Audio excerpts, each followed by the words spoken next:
আসসালামু আলাইকুম এভরিওয়ান, তারিফ আর মামিস ব্লগে আপনাদের সবাইকে ওয়েলকাম। আশা করি সবাই ভালো আছেন। আমি খুব বেশি একটা ভালো নেই। অনেকে আমাকে মেসেজ দিয়ে জিজ্ঞেস করেছেন আমার কি হয়েছে, আমি কোথায় আছি। অনেক দিন ধরে আমার কোনো খোঁজ খবর নেই, যেহেতু আমি সবসময় সোশ্যাল মিডিয়াতে অ্যাক্টিভ থাকি। আর প্রায় 6-7 দিন হলো আমি কেন অ্যাক্টিভ নেই। অ্যাক্টিভ না থাকার কারণটা হচ্ছে আমার চিকুনগুনিয়া হয়েছে।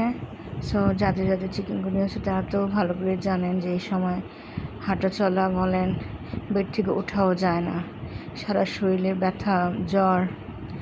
তো এই সময় তো আমি কিছুই করতে পারছিলাম না। 4টা দিন তো পুরো বেডে ছিলাম, নিজে হাতে খাবারও খেতে পারছিলাম না।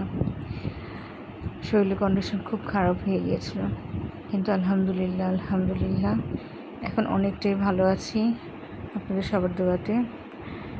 আমার জন্য সবাই দোয়া করবেন, আমি যেন খুব দ্রুত সুস্থ হতে পারি। আর এই যে চিকেনগুনিয়ার কারণে পুরো হাতে পায়ে ফুল বডিতে র্যাশ হয়ে গিয়েছিল।